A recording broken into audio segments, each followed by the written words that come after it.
Hey, three, two, one. Welcome back to Mist Culture. This is episode 2. Woohoo! All right.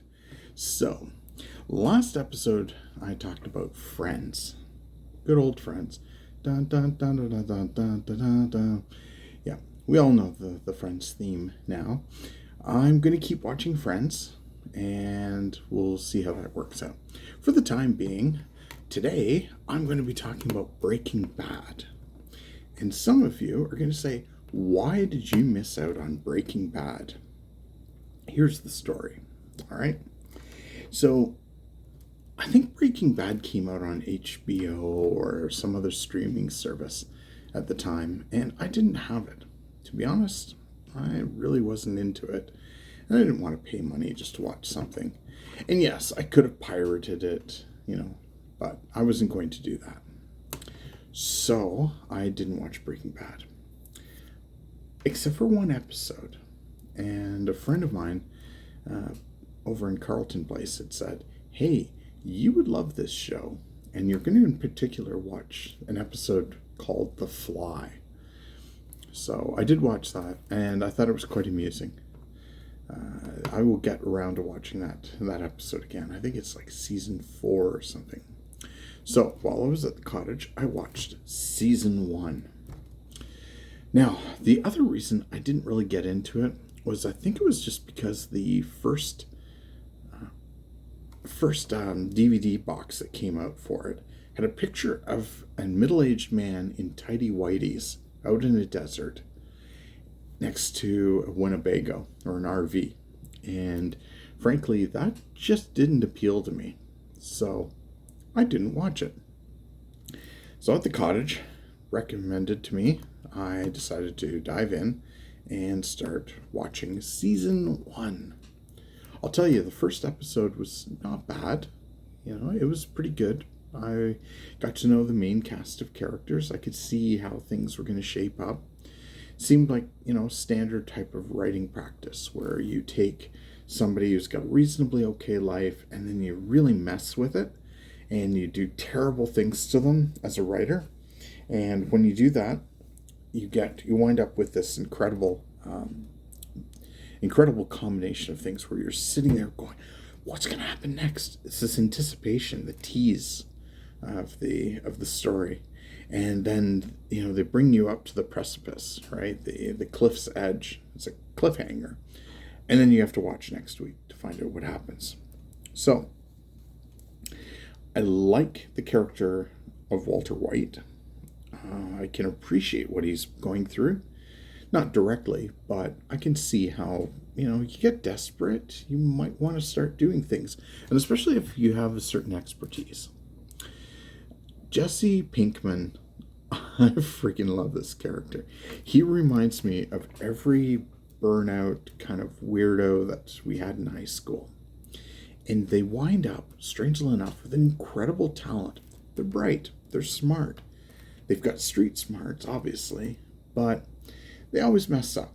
In his case, he messes up because he uses his own stuff.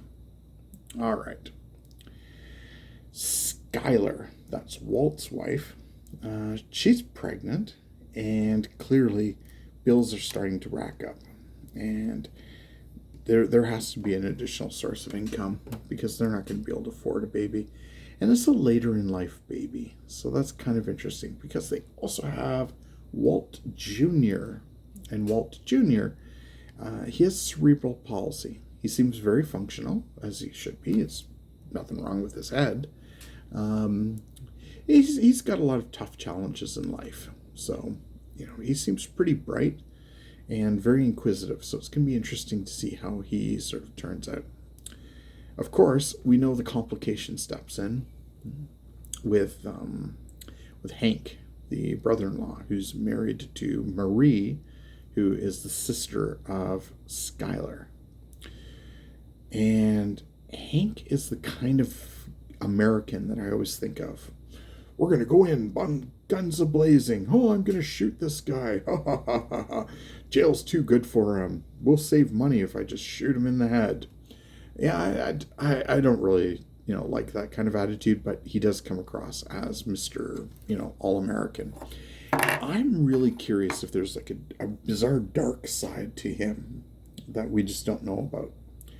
As I couldn't see anything in season 1 except for being a jerk.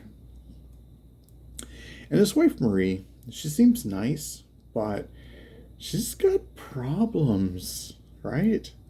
She's, clearly she's I don't know. I know the actress is thin, but she's trying to be thin. She's trying to be the perfect wife. She's trying to look perfect, keep up with the Joneses. But as we all know, that's not going to happen. So, it's an interesting cast of characters. There's been a couple of moments where, I laughed my butt off. And there was ones that were sort of, I was just sitting on the seat of my pants going, oh my God, like, what the heck? The 2 individuals left in the RV, the one was a surprise. And Jesse needs to listen to Walt. Okay, Walt's kind of boring, he's pedantic, but he knows his stuff. He knows his chemistry. And, Jesse doesn't.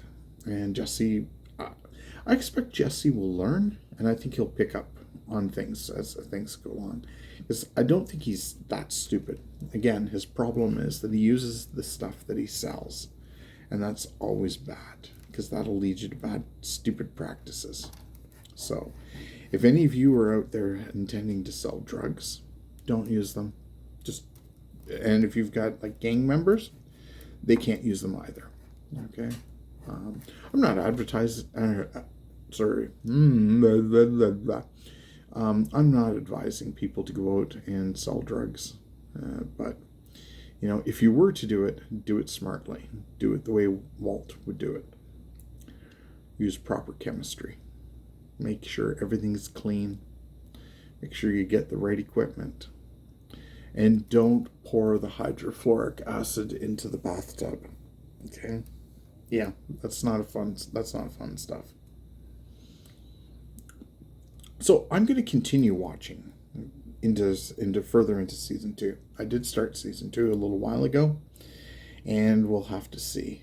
I know there's a bunch of characters that I've seen in different memes, in different videos. I know there was a spin-off show for some lawyer that comes up, but I'll admit I'm kind of curious as to how this Walt character develops. It's not even so much the Walt character, but it's this character of this Heisenberg persona, and you can almost see it take over him at that time. And then afterwards, he's shaking as he becomes Walter again. He's almost like the Marvel's Incredible Hulk, right? When he needs Heisenberg to step in, he does, and he's like all the gangster yo, right? Oh my goodness, the number of times I heard the word yo said, throughout this movie or throughout this series has been incredible. But that seems to be about it. I like it. Do I feel bad for missing it back in the day? Not really. I'm going to enjoy this, and I'm going to enjoy it threading it with bits of Friends and whatever else I'm going to tackle next. Actually, I kind of do know what I'm going to tackle next. And some people are going to say, how could you have never watched this before? And it's going to be the movie The Goonies. And I did not watch The Goonies. It came out around 1982, I think. And in 1982, I was dealing with a lot of weird stuff going on in my world. My father died when I was 2 years prior. My mom had started dating this guy, and we were living in Bracebridge, and I think we were going to be moving to Huntsville soon, or I'm not sure exactly the timeline, how that worked out. All I know is that I never watched The Goonies, and I don't know any references to The Goonies, except that I know some actors that have moved on to do other works are in The Goonies. So that's the plan. So, Friends, so far, okay. Breaking Bad, it's pretty good. And then soon I'll be able to render a verdict on the Goonies. And we'll see how that works out. In any event, it's been good for you to join on. It's lovely. Special shout out to some really cool people out there, like Hossein, of course Golsa, Nazi, and of course we can't forget Mari, and then also a new friend in the works, Jeanette. Jeanette's a potter. She does things with pottery. It's pretty cool. It blows my mind. I spent about an hour watching her put handles onto mugs, and it was a very impressive process. So, in any event, that's it. Until later, Felan, Be Omide Didar, and I think it's Bedrud.